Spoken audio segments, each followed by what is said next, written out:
Bonjour à tous, c'est Mehdi pour Zakeus Production et on se retrouve aujourd'hui pour l'analyse du premier match de poule de la Ligue des Champions qui opposait le RC Cannes au Maritsa Plovdiv. Donc poule de Ligue des Champions avec 4 équipes, comme au football, espèce de huitième de finale on va dire, bien qu'il y ait une vingtaine d'équipes. Donc les qualifiés pour les quarts de finale seront les 4 premiers, ainsi que les 4 meilleurs deuxièmes sur les 5 poules. Donc on voit très bien que pour se qualifier il ne faut pas perdre de points en route. La poule de Cannes, donc on retrouve les adversaires du jour, les Bulgares du Maritsa Plovdiv, qui sont a priori largement à la portée des Cannoises, et on retrouve les deux équipes russes, le Yekaterinbourg, donc qui était finaliste de la Ligue des Champions la dernière fois que Cannes l'a gagné en 2003. Donc c'est une bonne équipe mais qui a plus son lustre d'antan, et a priori le favori de la poule, le Dynamo Moscou. Donc voilà, deux équipes russes, une équipe bulgare face à Cannes. Je vous laisse avec la fin de l'intro et on se retrouve pour la fin du premier set. À tout de suite.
Voilà, on se retrouve pour la fin de cette première manche. Les Cannes mènent 19-18.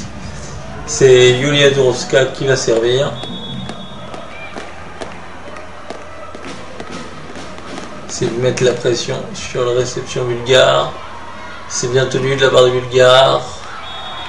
Et belle diagonale en bout de filet pour les Bulgares. 19 partout. Un premier set très serré, avec un niveau de jeu très intéressant de la part des deux équipes.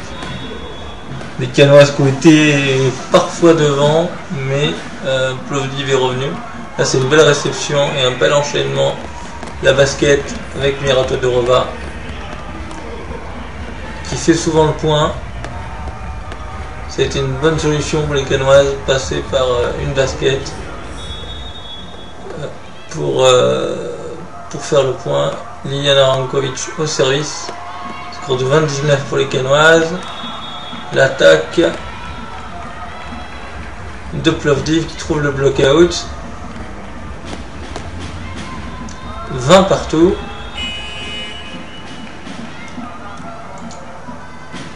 Changement pour Plovdiv, on change de serveuse.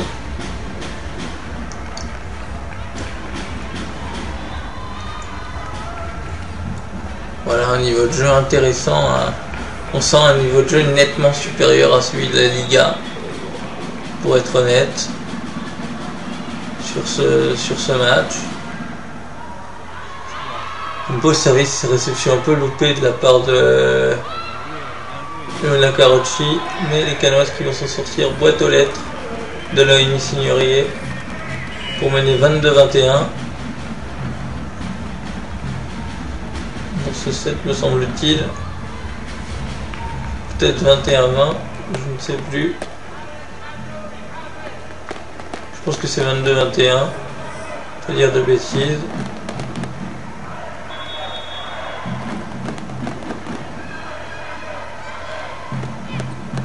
Le beau service canois, bien tenu.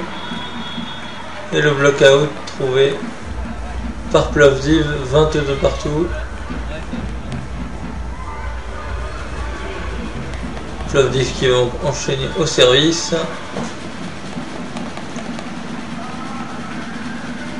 On suppose un service voilà, pour faire jouer les Canoises, voilà c'est ça.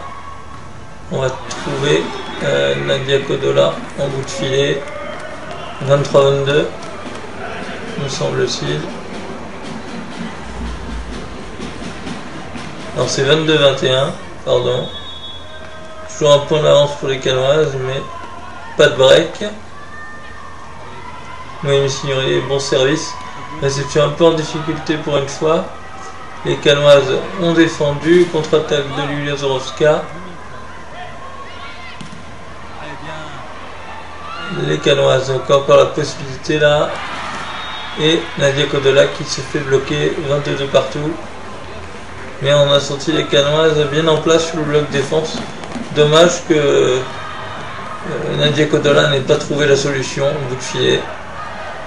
22 partout. Plovdiv au service.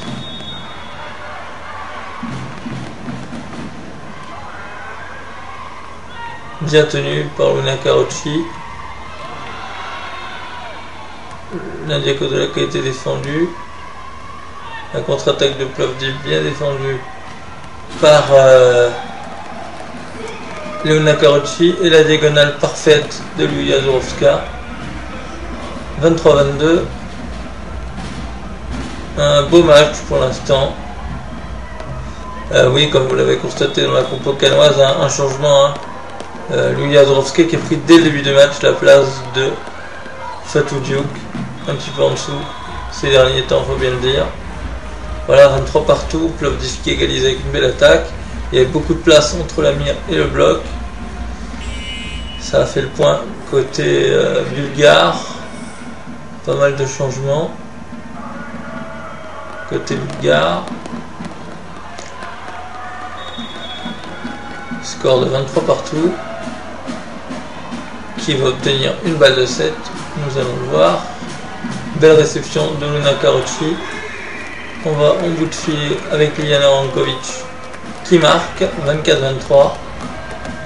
Balle de 7 pour les Canoises.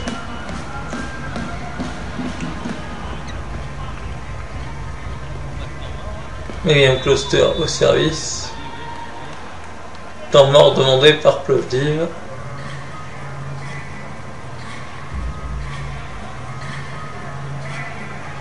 Score de 24-23 donc pour les Canoises qui ne peut pas dire qu'elles dominent, mais sont en tête dans ce set en tous les cas.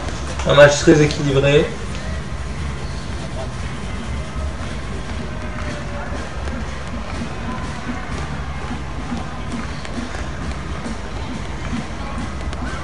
Alors que c'est la fête dans les tribunes, là, comme vous le voyez. Retour des joueuses sur le terrain avec Miriam Cluster qui va mettre la pression avec son service match flottant sur la réception adverse. Elle va servir très probablement dans la diagonale. Elle a choisi un service au centre pour essayer de fixer, mais la belle attaque de Plovdiv pour revenir à 24 partout.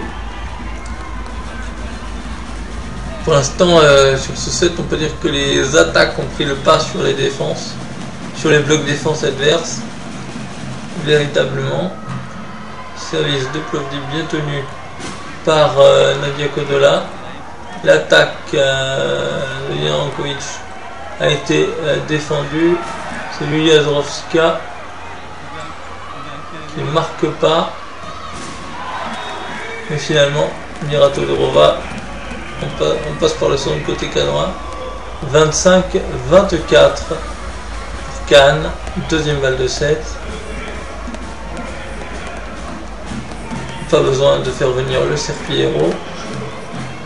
Yulia Zorovska, évidemment, ça tombe bien pour les Canoises, puisqu'ils vont pouvoir mettre la pression sur la réception adverse. Espérons que cette fois, ça soit le bon coup.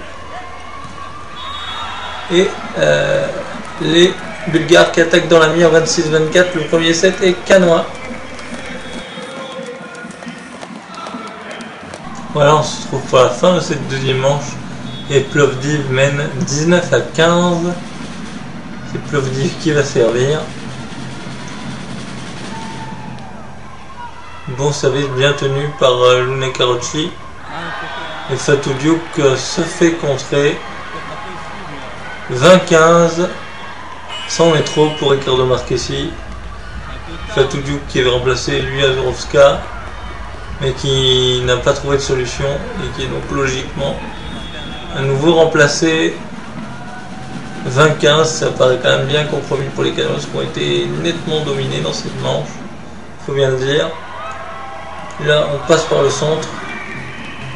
La passe de Noémie Signorile était peut-être un peu limite, à la limite du double contact, mais bon, c'est passé.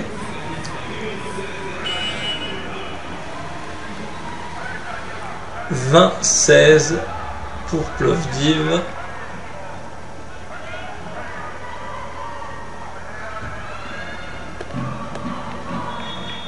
Canon service. Bien tenu par la libéro de Plovdiv. On va en bout de filet et la boîte aux lettres est trouvée. 21-16. Arrivée d'Amanda Coneo à la place de Nadia Kodola. On met Nadia Kodola au repos, semble-t-il, pour le troisième manche.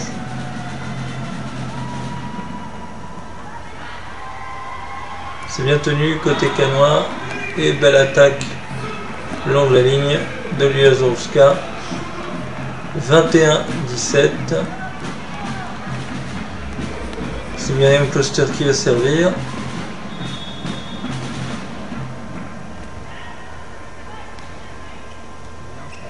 Mauvais service, mauvaise réception je veux dire. Et Yulia Zorovska vigilante au filet qui conclut. 21-18, ça ne plaît pas du tout au coach bulgare qui prend un temps mort. Malgré ce beau service et cette belle conclusion d'Olulia, les Canoises qui sont quand même en difficulté dans cette manche face à des Bulgares bien plus agressives.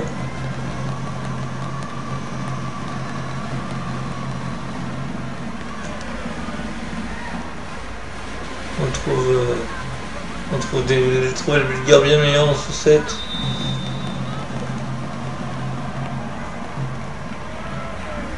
Et donc elles sont logiquement devant.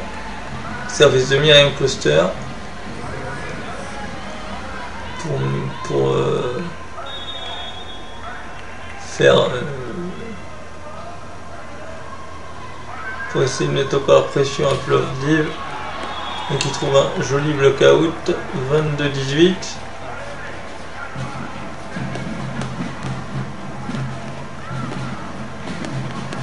Je suppose que le plan pour les Canoises là, c'est de tourner, espérer faire des breaks avec Julia Zorowska.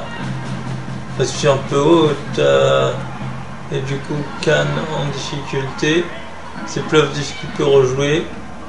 Et belle diagonale qui trompe Tania Gurbic qui est entrée. Oui, c'est pas Noémie Signorier, c'est Tania Gurbic qui est entrée sur cette fin de set. Excusez-moi. 23-18. Mauvais ballon encore des Canoises. Et voilà, le point est pour Plovdiv. 24-18. C'est difficile pour les Canoises. En difficulté dans cette manche. 6 balles de 7 pour Plovdiv qui devrait pouvoir conclure. Réception encore très moyenne. Et on attaque dehors côté canadien. Rankovic attaque dehors 25-18. Le deuxième set est bulgare.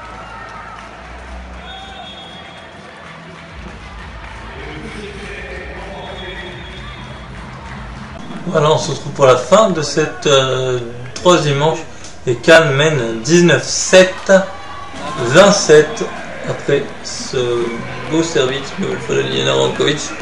Je vous explique le scénario de ce set. Khan menait 9-7 et Liliana Rankovic vient d'enchaîner 11 services qui ont fait le point. C'est terrible pour les Bulgares qui viennent de se faire 11-0. C'est très rare dans un match professionnel. Je ne l'ai très honnêtement jamais vu. Donc 27 pour les Canoises. Les Bulgares sont en train de complètement craquer physiquement, qui ne mettent plus un ballon par terre. Et les Canoises qui trouvent tranquillement le block-out.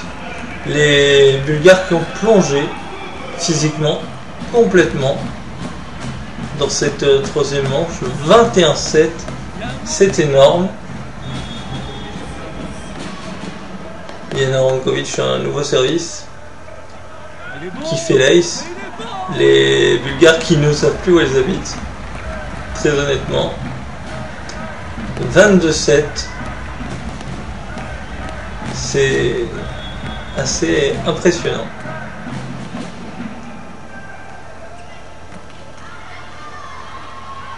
Les Bulgares qui attaquent, une belle défense de Julia Zorowska et belle contre-attaque de Mira Todorova.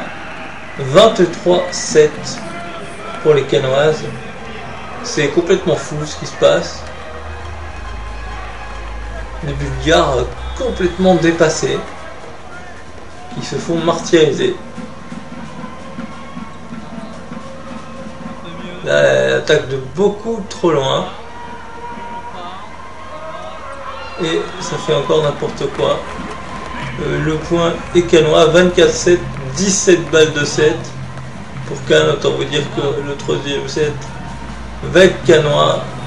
Et probablement tout de suite, avec Lina Anglais, des Bulgares qui sont complètement débordés. Là, la passe est très moyenne. On fait n'importe quoi. Côté bulgare, ça sort, voilà, 25-7. On se retrouve tout de suite pour la quatrième manche.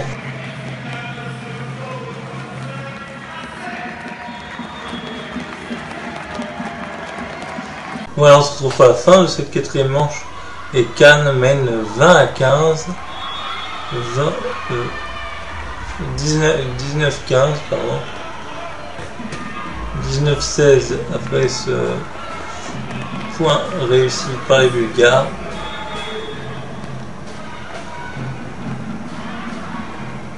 Une belle réception de Nadia Kodola. Yazowska qui joue avec le bloc quand on va pas reconstruire côté canois. Mais Liana Rankovic se fait bloquer. 19-17.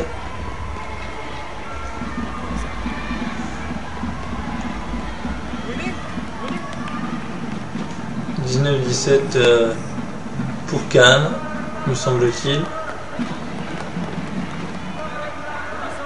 Je ne serais pas affirmé, peut-être 19-16. Yazowska s'est défendu. Relancé côté bulgare.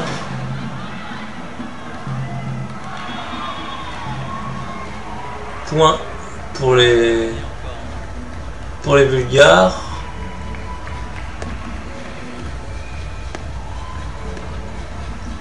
Il semblerait que Ricardo Marchesi demande le vidéo check. Voilà. Je pense qu'il y aura 4 touches sur l'action qui précède l'attaque gagnante. Et je ne serai pas affirmatif, on n'a aucune indication sur les réclamations des coachs sur les vidéos check. Donc c'est difficile pour moi. Je pense qu'ils considèrent que le bloc canon n'a pas touché et qu'il y a 4 touches côté bulgare. Je pense que c'est ce qui est demandé par Ricardo Marchesi, je ne suis pas sûr.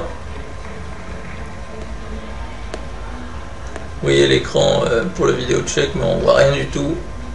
Je ne sais même pas pourquoi je vous le montre.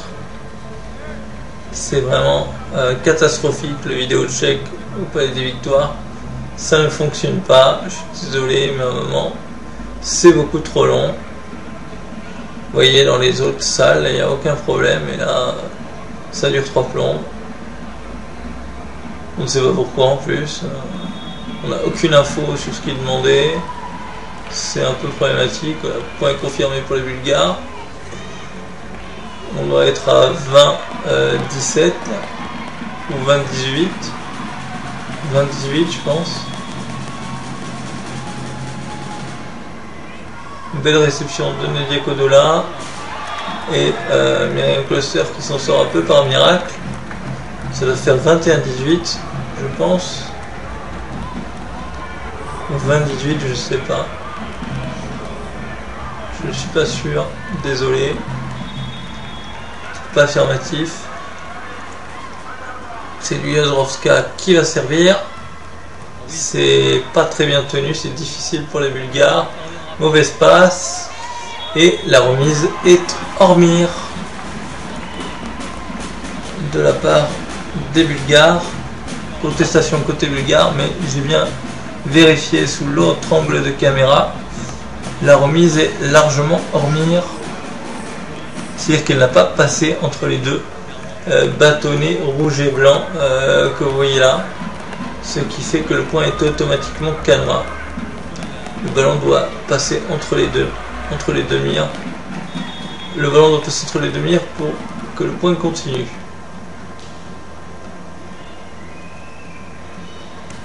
Nouveau beau service de Yazowska, celui-là est beaucoup mieux tenu.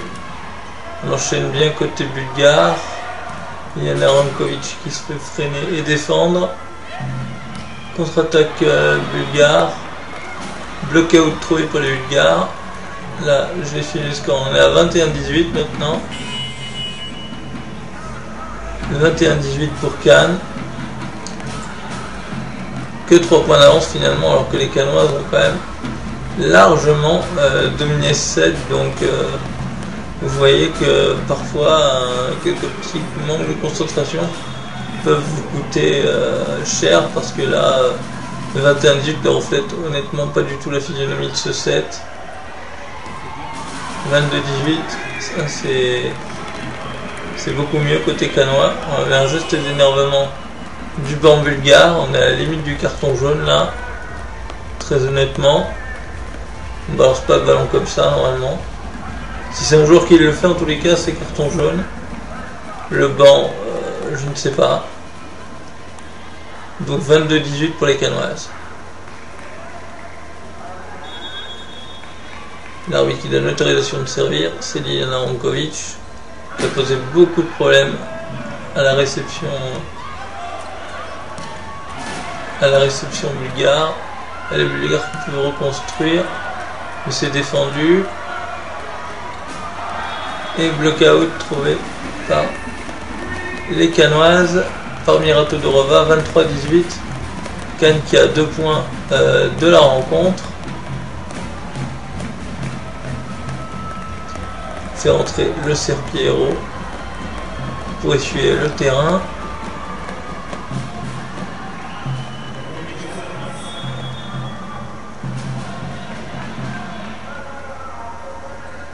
Nouveau beau service de Liana Rankovic.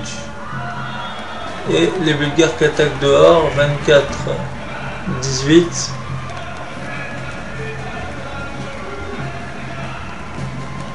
Les Bulgares qui demandent le vidéo check, me semble-t-il, voilà. Mais que réclame-t-il? Je ne sais pas. Un ballon in, je suppose. Mais on l'a bien vu dehors. Donc je ne sais pas ce qui est réclamé par les Bulgares. C'est difficile pour moi de vous dire parce que j'ai pas l'indication.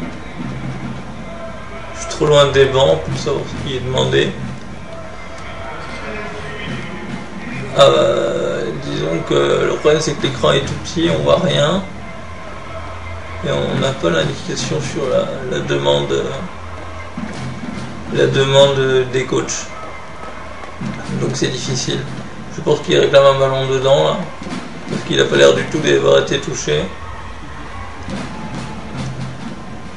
C'est très long. Il faut bien avouer que c'est très long. Heureusement qu'il n'y a pas eu énormément de recours au vidéo check dans ce match. Parce que ça pourrait vite devenir insupportable. Pour être honnête. Le moindre vidéo check ça prend 2 minutes, c'est fou.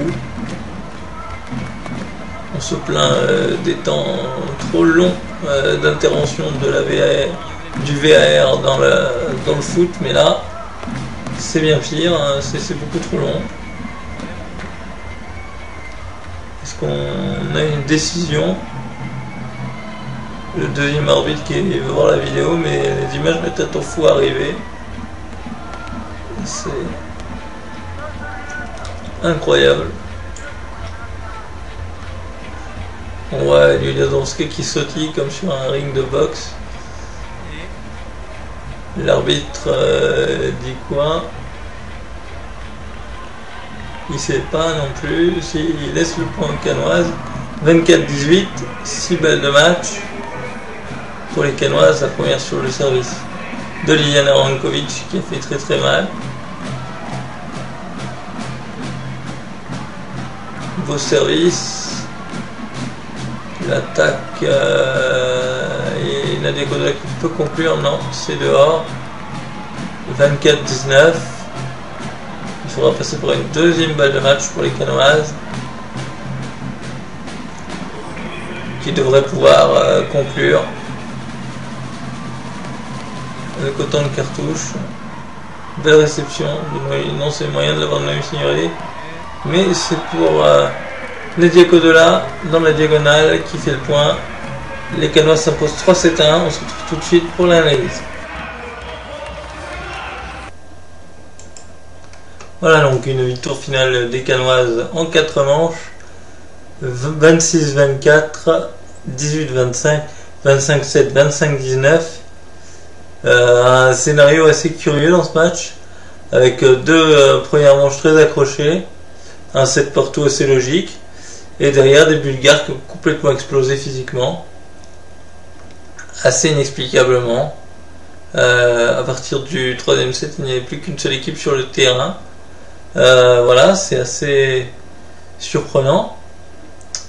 Cannes donc, qui remplit sa mission en remportant ce premier match de Champions League. Comme je vous l'ai dit en intro, il n'y a pas de temps à perdre, hein. La semaine prochaine, déplacement en Russie à Yekaterinbourg. Il faudra prendre au moins 2 points, si ce n'est 3. Honnêtement, Yekaterinbourg, c'est plus l'équipe que c'était. C'est largement faisable pour les Canoises, bien que le contexte sera difficile. on le sait. Mais c'est largement faisable, je pense. Sinon, on va revenir sur les performances individuelles. Donc, comme d'habitude, hein, je me sens de me répéter à chaque vidéo, les très grosses performances de Nadia Kodola. Grosse performance également de Liliana Rankovic. Et belle performance de Lilia Jurovska. Toujours les mêmes joueuses qui font le boulot. Pas de surprise. Gros match également. Je le dis depuis quelques temps maintenant. De Noémie Signoria à la passe. Elle réussit des trucs assez extraordinaires, je trouve. Donc voilà. Assez incroyable. Mais une équipe de Cannes qui collectivement monte en puissance indiscutablement. Ça joue de mieux en mieux. Là, il y a un match en championnat qui est très accessible, hein, contre Terville-Florange. Et après, il y a ce gros match à Yekaterinbourg où les 3 points feraient tellement bien. Donc, ça va être compliqué, mais c'est jouable. Pour voir les matchs, oui, c'est Canal Plus pour Pologne. Donc, je suis désolé pour vous, mais c'est difficile. Moi, j'ai la chance, grâce au câble, de posséder la chaîne. Mais c'est vrai que c'est difficile pour vous, je suppose. Il y a un moyen d'avoir du streaming sur internet, hein. Donc oui, pour voir les matchs, c'est Canal Plus Pologne. Donc ouais, c'est un peu délicat, mais bon, que faire. Peut-être Sports Club Serbie, mais je suis même pas sûr. Donc voilà, Canal Plus Pologne, c'est sûr. Ou peut-être, je sais que le match là de mardi était diffusé sur Sport, qui est disponible sur internet ou sur les box. Donc voilà, il y avait moyen de voir les matchs quand même. Donc ça, c'est plutôt sympathique. Qu'est-ce que je vais dire de plus? Donc oui, grosse performance collective des Cannois, je me répète. Et également, on va revenir sur la victoire dans l'autre match de la poule. C'était aujourd'hui, au moment où je tourne la vidéo, victoire du Dynamo Moscou sans surprise, 3-1 contre Yekaterinbourg. Donc peu de surprise. Mais voilà, contrairement à l'année dernière où j'ai vraiment l'impression que Cannes était tombé dans la poule de la mort, là il y a vraiment moyen de passer, hein, j'ai l'impression. Parce que Moscou, c'est pas le Dynamo Moscou masculin, pour être honnête. Yekaterinbourg, c'est plus ce que c'était. Plovdiv, on l'a vu. Les Cannoises sont au-dessus. Donc il y a vraiment moyen de passer. On le souhaite. Parce que je ne sais pas mais ça fait combien de temps qu'un club français n'a pas passé le premier tour de la Champions League. Je me demande s'il y a eu un club depuis 2014 et Cannes. Je suis pas sûr. Donc vous voyez, hein, ça date encore du temps où Victoria Rava était toujours là. Donc ça commence à dater. Donc ce serait bien qu'un club français passe le premier tour. On va féliciter également rapidement les Nantaises, vainqueurs assez faciles des Roumaines d'Alba, 3-7-1. Également, c'était un peu le score du jour. Voilà, prochain match pour les Canadiens, je l'ai dit, à Yekaterinbourg mardi prochain. Prochain match à domicile en Ligue des Champions le 17 décembre contre le Dynamo Moscou. C'est un match à ne pas rater. J'y serai évidemment. Voilà, j'ai pas grand chose à ajouter sur cette Ligue des Champions. Mais voilà, pour en dire plus, j'attends les confrontations face au club russe, évidemment, pour avoir un peu plus une meilleure indication, parce que Plovdiv semble clairement en dessous des autres équipes dans cette poule. Ça a été quand même bien dominé, surtout physiquement, par les Cannoises. Donc nous verrons bien ce qui va devenir de cette poule de Ligue des Champions. Je vous remercie d'avoir suivi cette vidéo et je vous dis à très bientôt pour une prochaine vidéo. Merci à tous.